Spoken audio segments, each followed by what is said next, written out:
Stop. What are you doing? I shouted, slamming my brakes so hard my tires squealed. Where my family's 180-year-old cemetery once stood, excavators clawed a massive hole. Workers poured concrete for what was unmistakably a swimming pool right over my ancestors' graves.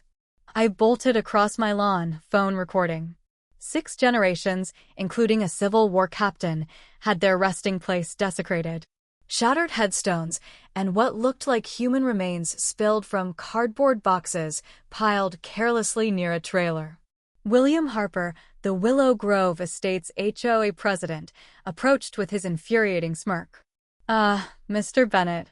The board voted to repurpose this eyesore for our new community pool. Notices were posted per bylaws. That's a cemetery. I choked out. My family's cemetery. Former cemetery, he corrected icily. Section 124 allows removal of abandoned structures. My hands shook, but my voice steadied. You've made the biggest mistake of your life, William. He laughed. Your little graveyard was tanking property values. What he didn't know was that I'd spent 3 years setting a legal trap for this exact moment. My fight with the Willow Grove HOA began 3 years earlier, after inheriting my grandmother's Victorian home. The cemetery, maintained by my family since 1842, held graves from the Civil War, including my great-great-grandfather, a Union soldier, buried beside his wife and descendants. I grew up visiting, hearing their stories. The cemetery, a modest 30-foot square in my property's corner, was my heritage. But the HOA saw it differently. Letters arrived: non-conforming structure, unapproved landscaping, aesthetic violation. Monthly complaints escalated. The wrought iron fence needed repainting. The flowers weren't approved. The stone bench was unauthorized. It's a cemetery, I explained at HOA meetings. It predates your association by a century. William flashed his patronizing smile. We get the sentimental attachment, Mr. Bennett, but Willow Grove Estates has standards. 6 months in, William cornered me post-meeting. That creepy graveyard's hurting property values. 3 buyers backed out on Cedar Lane because of it. Not my problem, I said.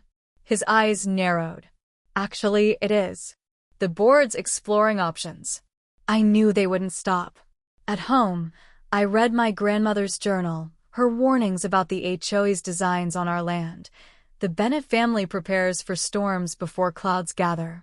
The next day, I contacted Clara Mendoza, an attorney specializing in historical preservation. They can't legally touch a historical cemetery, she assured me, reviewing my documents. But if they're bold enough to try, we'll be ready. Over 2 years, we built an airtight defense. We registered the Bennett family cemetery as a protected landmark with the State Historical Society, submitted DNA linking me to the buried ancestors, and listed it with state and federal historical registries. Clara helped install disguised archaeological monitoring, cameras, and ground sensors posing as landscaping to catch any tampering. We filed conservation easements and registered under the State Cemetery Preservation Act. Should we notify the HOA of its protected status? I asked. Clara's eyes gleamed. No. If they're planning something illegal, let's catch them red-handed. The HOA's harassment intensified. They doubled my dues, citing administrative costs. Fines piled up for absurd violations. My mailbox was half an inch too tall. Garbage bins lingered 20 minutes post-collection. My fence was ivory instead of vintage white. I paid each fine silently, letting them think they were winning.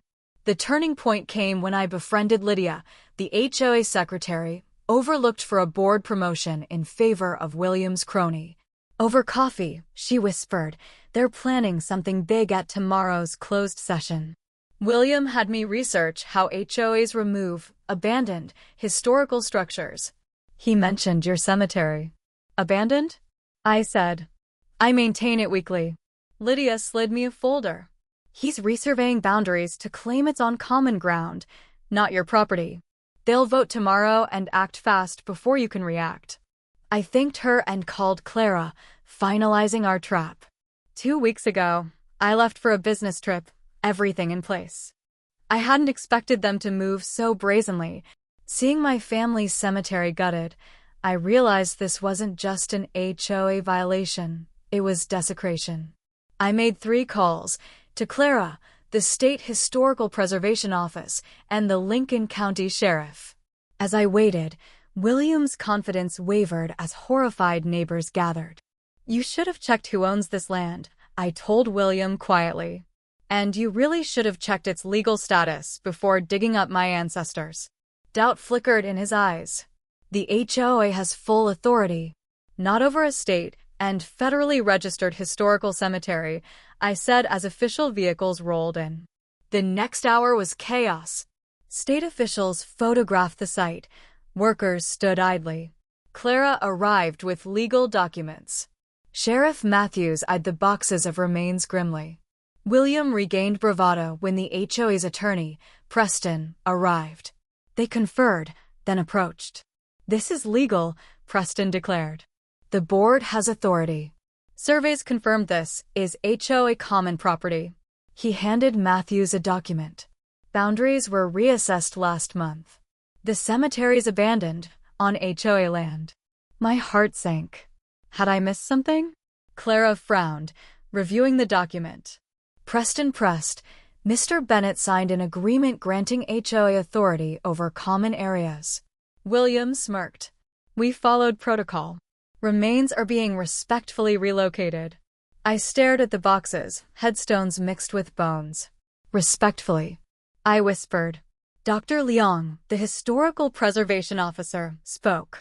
"Disturbing a registered historical cemetery without state approval violates Section 47 of the Historical Preservation Act." "Registered?" William scoffed. "It's an old family plot." Dr. Leong raised an eyebrow. "I have documentation showing the Bennett family cemetery was registered 2 years ago." Preston shrugged. "Even if registered, HOA bylaws supersede state and federal law." Clara cut in. "No, they don't." Preston smirked. "Courts will decide." Meanwhile, work continues. He signaled the foreman. "Resume." My blood ran cold. Had my preparations failed? Sheriff Matthews stepped forward. "Nobody touches anything. This is a crime scene." "Crime scene?" Preston sputtered. Matthews pointed to the boxes. "Desecration of human remains is a felony. Those were mishandled." "We had permits." William began. "Show me," Matthews demanded. William faltered. "Preston has them." Preston rifled through his briefcase. "We filed permits with the county planning department." "For a pool," Dr. Liang said. "Not cemetery relocation, which requires my office's approval." "Did your application mention a cemetery?" Clara asked. Silence. Clara opened her laptop. "Your application calls this unused green space with decorative stonework. No mention of graves." William's face reddened. "A technical oversight." "Deliberate fraud," Clara corrected. She pulled up a video. "William, 3 weeks earlier, to the board. Cover the headstones before the inspector arrives. Call it an old garden feature. Once we have the permit, move fast while Bennett's away." William paled. "Where'd you get that?" Clara smiled. "The Bennett family installed a security system 2 years ago. Every meeting discussing this was recorded.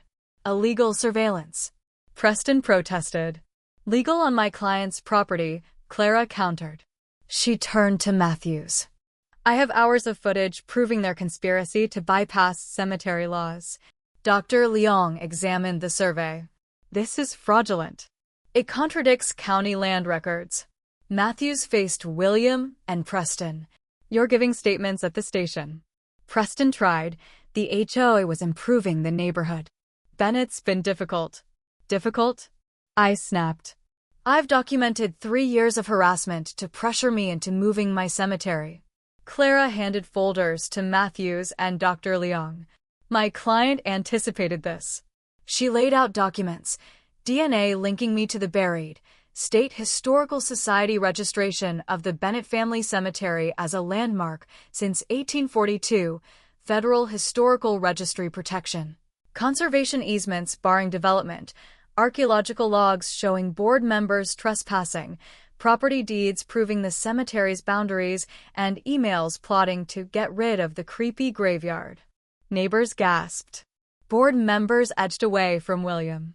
"This is conspiracy to commit felonies," Clara said. "Desecration, fraudulent permits, landmark destruction, and 14 state and federal violations."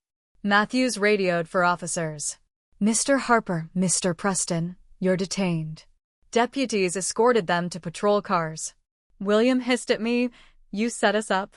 You knew we'd do this." "No," I said. "I prepared for what you planned. I did my research. You should have done yours." Dr. Liang arranged for a state archaeological team to recover the remains. "Remediation costs will be charged to the HOA," she said. A county commissioner, reviewing the evidence, was appalled. "The county will pursue injunctive relief against the board." Clara squeezed my shoulder. "The civil lawsuit names every board member. Criminal charges are just the start." Neighbors, horrified, offered apologies. Lydia, the secretary, told Matthews, "I saved emails showing they planned this while Mr. Bennett was away." "What now?" I asked Clara. "Justice," she said. "The cemetery will be restored at HOA expense. Desecration carries up to 15 years. Civil penalties may dissolve the HOA." A year later, I stand before the restored Bennett family cemetery. The state team meticulously documented and reinterred each grave. A stone wall encircles it, a bronze marker detailing its history. William got 8 years for desecration and fraud. 3 board members received suspended sentences. The HOA was dissolved, its assets funding the cemetery's restoration and a perpetual maintenance fund. Sometimes, William's wife drives by, glaring with resentment. I nod and tend my ancestors' graves. Willow Grove is peaceful now. Without the HOA's rules, neighbors connect. We formed a historical society to preserve our community's character. Visitors read the marker, and I share stories. Captain Samuel Bennett, Union veteran. Margaret Bennett, suffragist. Generations of ordinary heroes. My grandmother's journal lies open. The Bennett family prepares for storms before clouds gather. "Thank you, Grandma." I did.